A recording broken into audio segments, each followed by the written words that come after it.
오늘 하나님께서 저희들에게 주신 말씀은 느헤미야 2장 1절에서 8절 말씀입니다. 느헤미야 2장 1절에서 8절 말씀입니다. 구약성경 느헤미야 2장 1절에서 8절 말씀 함께 한 목소리로 합독하시겠습니다. 아닥사스다 왕 제20년 니산월에 왕 앞에 포도주가 있기로 내가 그 포도주를 왕에게 드렸는데 이전에는 내가 왕 앞에서 수심이 없었더니 왕이 내게 이르시되 내가 병이 없거늘 어찌하여 얼굴에 수심이 있느냐 이는 필연 내 마음에 근심이 있음이로다 하더라. 그때에 내가 크게 두려워하여 왕께 대답하되 왕은 만세수를 하옵소서. 내 조상들의 묘실이 있는 성읍이 이제까지 황폐하고 성문이 불탔사오니 내가 어찌 얼굴에 수심이 없사오리이까 하니 왕이 내게 이르시되 그러면 내가 무엇을 원하느냐 하시기로 내가 곧 하늘의 하나님께 묵도하고 왕에게 아뢰되 왕이 만일 좋게 여기시고 종이 왕의 목전에서 은혜를 얻었사오면 나를 유다 땅 나의 조상들의 묘실이 있는 성읍에 보내어 그 성을 건축하게 하옵소서 하였는데 그때 왕후도 왕 곁에 앉아 있었더라. 왕이 내게 이르시되 내가 몇 날에 다녀올 길이며 어느 때에 돌아오겠느냐 하고 왕이 나를 보내기를 좋게 여기시기로 내가 기한을 정하고 내가 또 왕에게 아뢰되 왕이 만일 좋게 여기시거든 강 서쪽 통족들에게 내리시는 조서를 내게 주사 그들이 나를 용납하여 유다에 들어가기까지 통과하게 하시고 또 왕의 삼림 감독 아삽에게 조서를 내리사 그가 성전에 속한 영문의 문과 성곽과 내가 들어갈 집을 위하여 들보로 쓸 제목을 내게 주게 하옵소서 하매 내 하나님의 선한 손이 나를 도우심으로 왕이 허락하고 아멘. 저희들은 지난 수요일부터 진정한 시작이라는 주제로 하나님의 말씀을 함께 묵상하고 있습니다. 오늘은 그 두 번째 시간 진정한 시작은 인도하심과 함께 신앙인들의 진정한 시작은 하나님의 인도하심과 함께라는 제목으로 하나님의 말씀을 전하도록 하겠습니다. 저는 어렸을 때 호기심이 상당히 많았습니다. 그래서 그런지 종종 사고를 치곤 했습니다. 어느 날 하루였습니다. 제가 한 6살쯤 되었을 때였습니다. 동생과 함께 부모님께 찾아가 친구네 집에 놀러 가고 싶다고 말씀드렸습니다. 제가 살던 곳은 한국처럼 집들이 밀집되어 있는 것이 아니라 캐나다처럼 여기저기 띄어져 있기 때문에 차로 최소 10분에서 15분, 20분 거리였습니다. 그래서 부모님께서 동행해 주시지 않으시면, 차로 운전해 주시지 않으시면 놀러 갈 수가 없었습니다. 아버지께서는 바쁜 일정이 있으신지 오늘은 안 된다고 말씀을 하셨습니다. 저와 동생은 상당히 낙심했습니다. 하지만 저희들은 저희들의 계획을 그대로 포기할 수 없었습니다. 그래서 원래 계획대로 추진하기로 결심을 했습니다. 그래서 부모님께서 대화를 나누는 사이에 저희들은 부모님의 시선을 피해서 아버지 서재로 들어갔습니다. 그리고 아버지 책상 우측 맨 위에 있는 서랍장을 열었습니다. 그곳에 자동차 열쇠, 자동차 보험증서, 그리고 아버지 운전면허증을 챙겼습니다. 운전면허증을 챙긴 이유는 혹시나 경찰이 제지하면 아버지 운전면허증을 대신 제시할 생각이었던 것 같습니다. 그렇게 저희들은 부모님의 시선을 피해서 마당으로 나왔습니다. 마당에는 저희들의 자동차, 10여 년 된 지프 사륜 지프차가 있었습니다. 그래서 저는 운전석에 착석하고 제 여동생은 뒷좌석에 착석했습니다. 무슨 자신감인지 모르겠지만 그때 당시 저는 운전할 수 있을 거라는 확신에 차 있었습니다. 왜냐면 아버지가 운전하실 때 저는 면밀히 관찰했기 때문입니다. 차가 속도를 더하면 더할수록 1단에서 2단, 2단에서 3단, 3단에서 4단, 5단 이렇게 기어를 변속하면 된다는 것을 잘 알고 있었습니다. 하지만 한 가지 문제가 있었습니다. 저는 후진하는 방법을 익히지 못했습니다. 그런데 차는 꼭 후진해야만 나갈 수 있는 위치에 정차되어 있었습니다. 차 몇 미터 앞에는 큰 망고나무가 있었습니다. 그리고 그 너머에는 자그마한 대나무 울타리가 있었습니다. 그리고 울타리 그 바로 뒤에는 절벽, 낭떠러지였습니다. 저는 고심 끝에 자동차 시동을 걸고 1단으로 기어를 넣었습니다. 그리고 악셀레이터를 밟는 그 순간 쾅! 하고 정면에 있던 망고나무와 정면 충돌하였습니다. 다행히도 그 망고나무가 있었기에 마련이지 저희들은 친구의 집으로 행하려고 했는데 바로 하늘나라로 직행할 뻔했던 거였습니다. 지금 되돌아보면 너무나도 어리석은 실수입니다. 너무나 어렸을 적 어리석은 실수입니다. 아버지가 오늘은 안 돼! 라고 하셨을 때 그때 기다려야 했습니다. 저는 운전할 줄도 몰랐습니다. 저는 그 차에 앉았을 때 시야도 제대로 확보가 되지 않는 너무나도 자그마한 사이즈였습니다. 그리고 제 여동생은 엉뚱한 사람을 믿고 따라왔던 것입니다.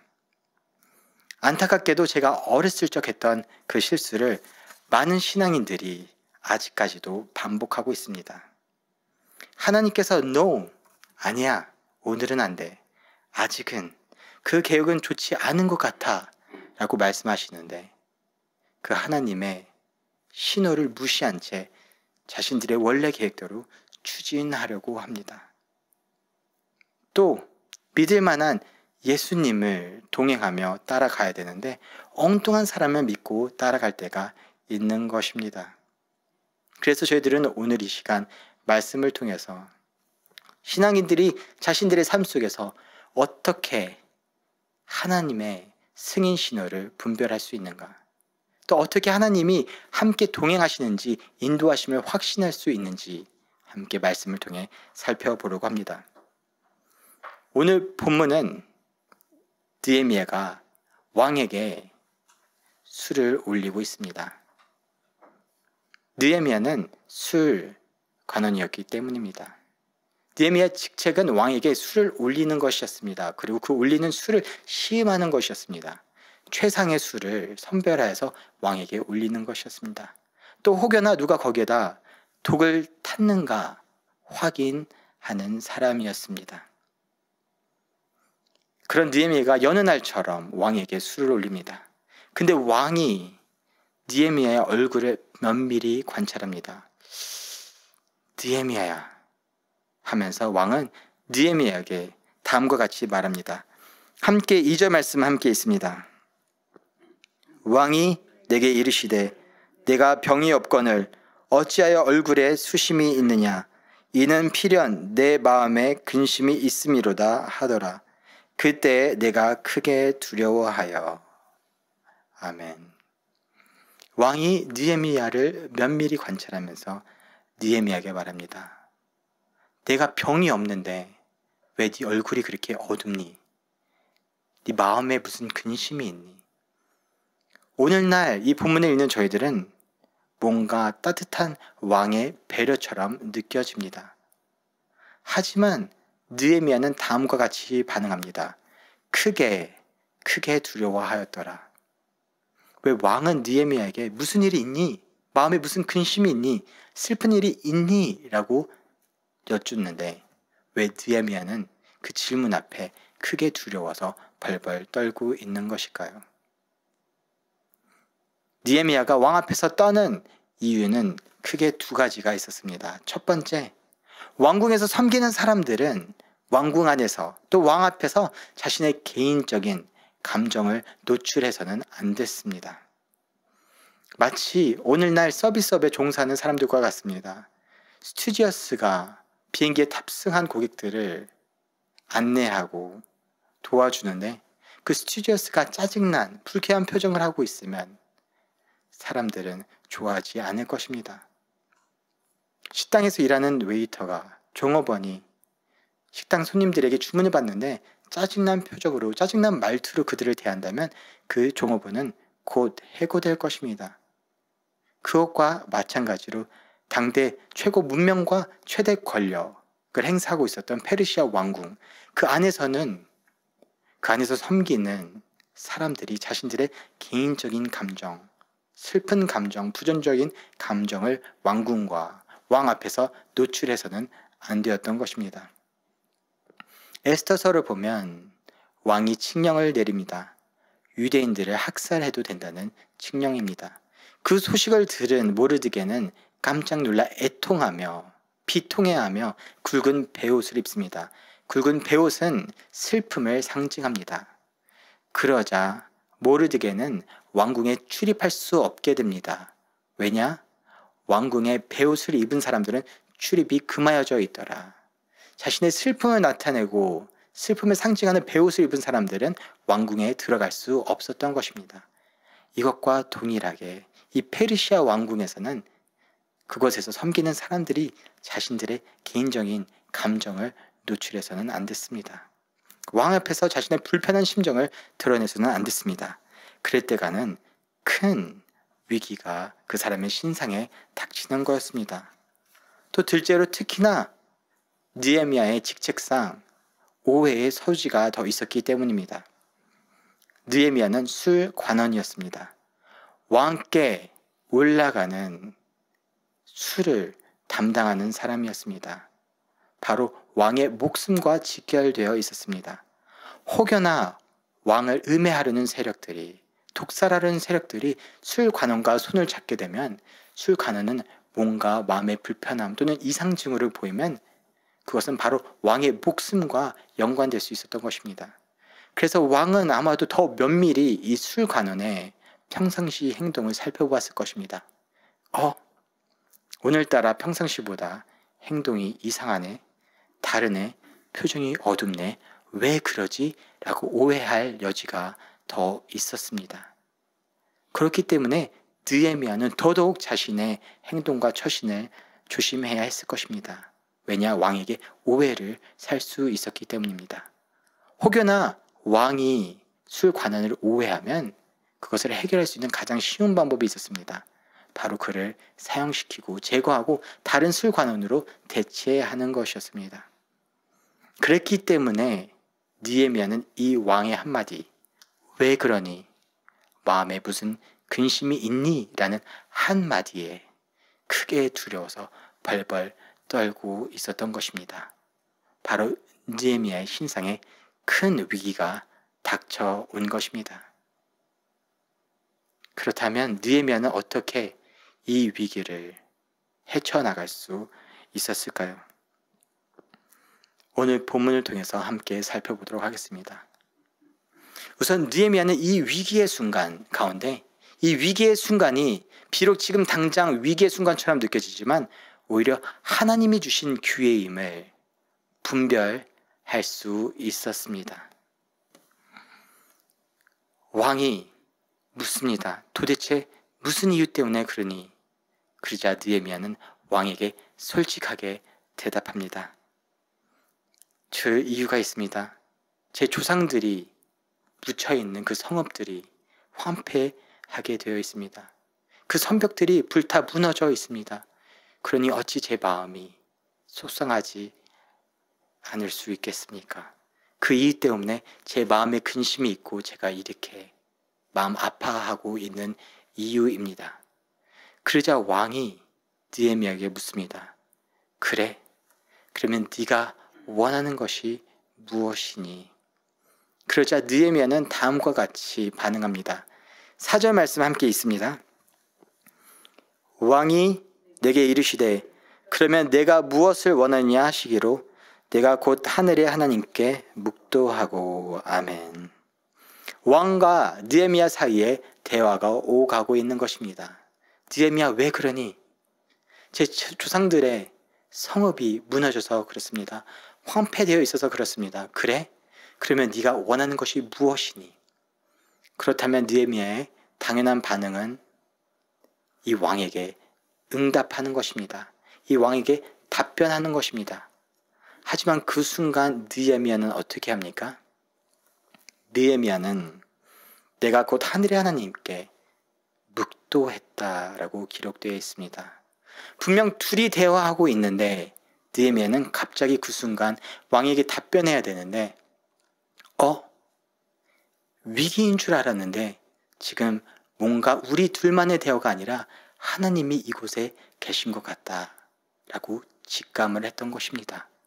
그래서 그곳에서 하나님께 말씀을 아뢰는 것입니다. 그 짧은 순간 사이에 하나님께 기도를 올리는 것입니다. 이 짧은 시간 사이에 느헤미야는 어떠한 기도를 했을까요?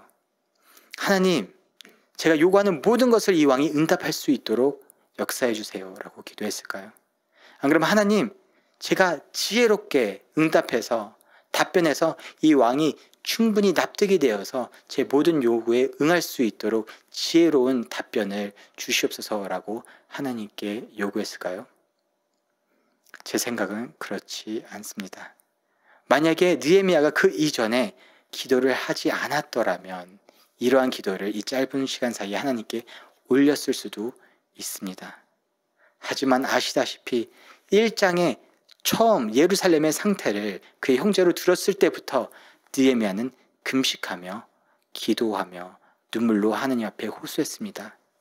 그랬기에 느헤미야는 이 모든 기도를 하나님 앞에 올렸을 것입니다. 하나님, 혹시나 그런 기회가 되어진다면, 혹시나 하나님께서 왕의 마음을 움직일 수 있다면 그때 왕 앞에서 제가 모든 요구를 할 텐데 그때 왕의 마음을 움직여 주시옵소서. 혹여나 그때 제가 대답할 때 하나님께서 저에게 지혜를 주시옵소서. 이 모든 기도를 느헤미야는 이미 금식하며 기도하며 하나님 앞에 애통할 때 하나님 앞에 아뢰었을 것입니다. 그렇다면 왕과 같이 대화하는 이 짧은 사이에 왕이 네가 원하는 것이 무엇이냐 하는 사이에 느헤미야는 짧게 묵도하는데 이때 하나님께 뭐라고 기도했을까요? 아마도 다음과 같이 기도했을 것 같습니다. 하나님, 지금이 바로 그 때인가요? 이게 바로 하나님의 신호인가요? 바로 전까지만 해도 위기인 줄 알았는데, 제가 목숨이 달아나는 줄 알았는데 왕이 네가 원하는 것이 무엇이냐고 묻습니다. 이거는 갑작스럽게 일어날 수 있는 일이 아닙니다. 하나님께서 지금 개입하신 것 같은데 하나님 지금 바로 이때인가요? 느헤미야는 이 묵도를 통해서 하나님의 뜻을 분별하는 기도를 했을 것입니다. 그리고 그 응답을 갖고 확신을 갖고 직진했을 것입니다. 우리들의 삶 속에서 하나님이 주어지는 기회가 다가올 때가 있습니다. 그것을 분별하는 것이 매우 중요합니다. 때로는 하나님께서 주신 기회가 아닌데 세상적으로 괜찮아 보이는 기회들이 다가올 때가 있습니다. 하지만 그런 것들은 걸러내야 하는 것입니다. 비록 하나님이 주신 기회가 아닌데 세상적으로 괜찮아 보여서 저희들이 그것을 붙들고 시작한다면 하나님이 그곳에 함께 동행하시지 않습니다. 그렇기에 신앙인들은 그 영적인 분별력을 갖춰야 합니다. 우리들은 어떻게 하나님이 주신 사인인지 분별할 수 있을까요? 기도를 통해서 분별을 할 수 있는 것입니다. 제가 한국에 있을 때 청년부를 맡아서 담당을 했었습니다. 청년들 사이에서 가장 관심사, 이슈는 바로 배우자입니다.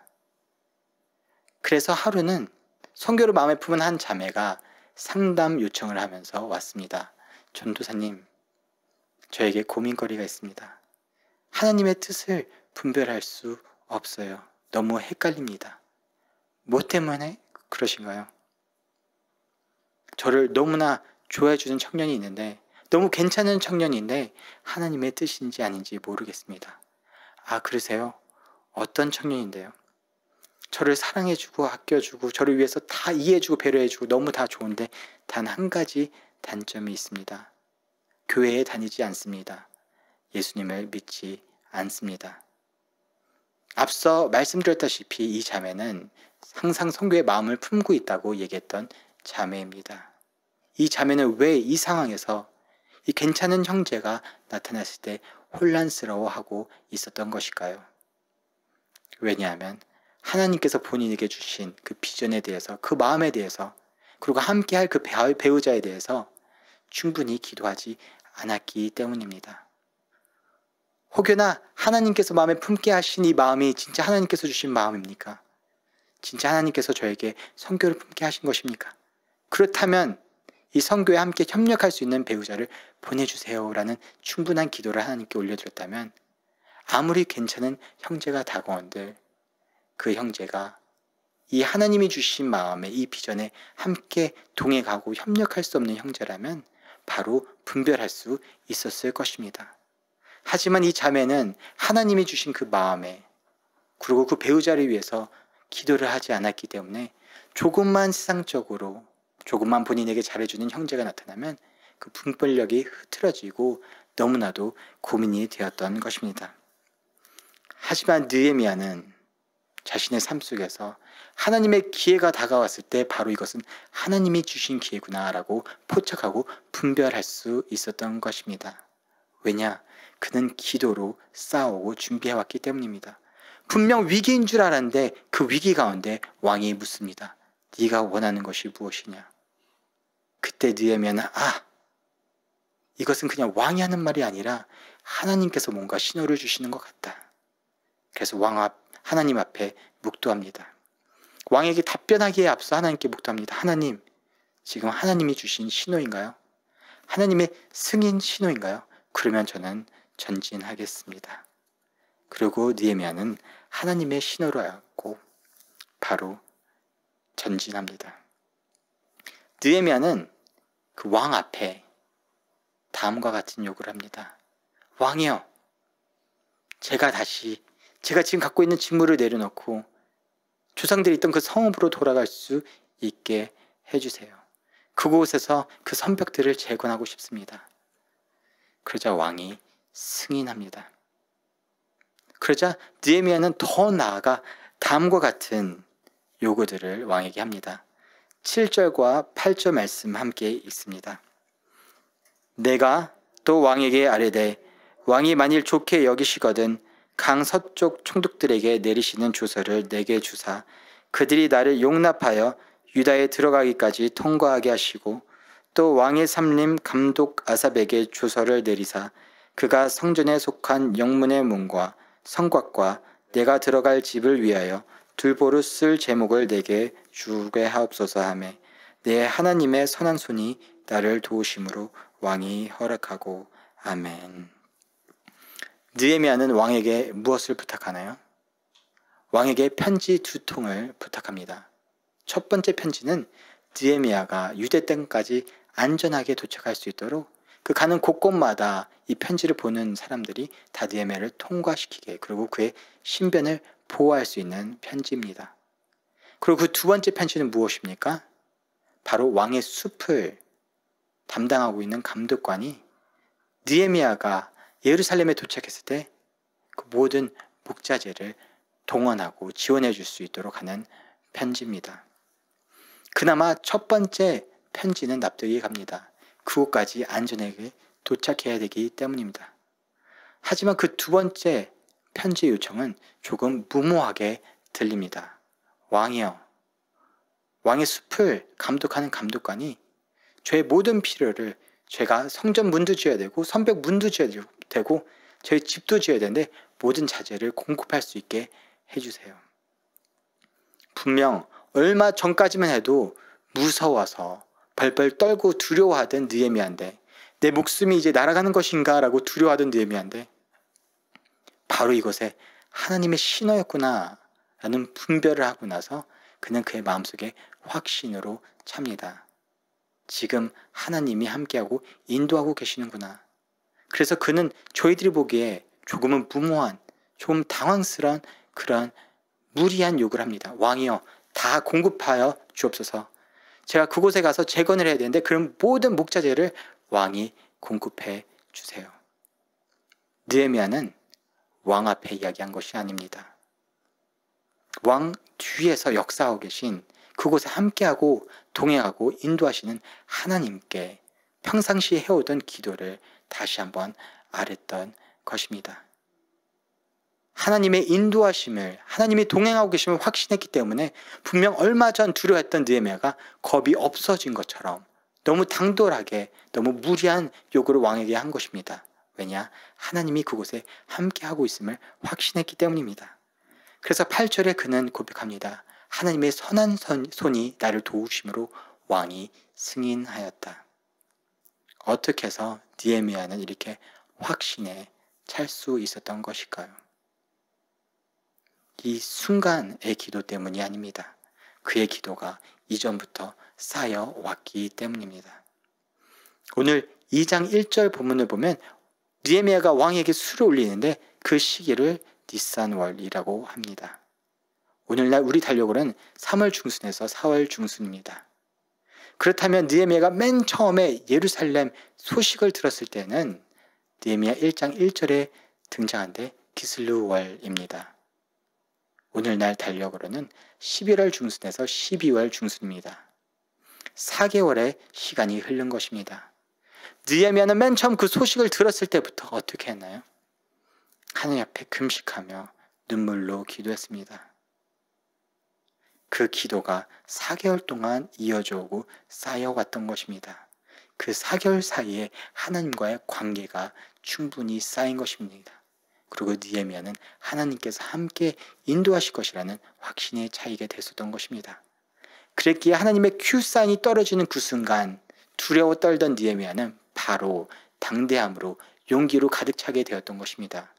그래서 저희들이 보기에 무모한 요구를 왕에게 합니다. 다 지원해 주세요. 그곳에서 성읍을 건축하고 성벽을 건축하고 제 집도 지어야 되는데 왕의 숲에서 다 지원해 주세요라고 왕에게 아뢰 수 있었던 것입니다. 느헤미야는 그동안 쌓아왔던 기도를 통해서 하나님의 인도하심을 확신할 수 있었던 것입니다. 하지만 느헤미야는 왕에게 하나님 앞에서 기도만 아뢰고 하나님께 맡기고 모든 것을 그냥 기다리고만 있었던 것일까요? 그렇지 않습니다. 왕이 느헤미야에게 무엇이 필요하냐고 여쭈었을 때 느헤미야의 대답은 상당히 구체적입니다. 8절 말씀 다시 한번 있습니다. 또 왕의 삼림 감독 아삽에게 조서를 내리사 그가 성전에 속한 영문의 문과 성곽과 내가 들어갈 집을 위하여 들보로 쓸 제목을 내게 주게 하옵소서 하매 내 하나님의 선한 손이 나를 도우심으로 왕이 허락하고 아멘. 느헤미야는 왕에게 편지를 써달라고 합니다. 누구에게 보낼 편지입니까? 왕의 삼림 감독 아삽에게라고 느헤미야는 이야기하고 있습니다. 느헤미야가 예루살렘을 다녀온 적이 있나요?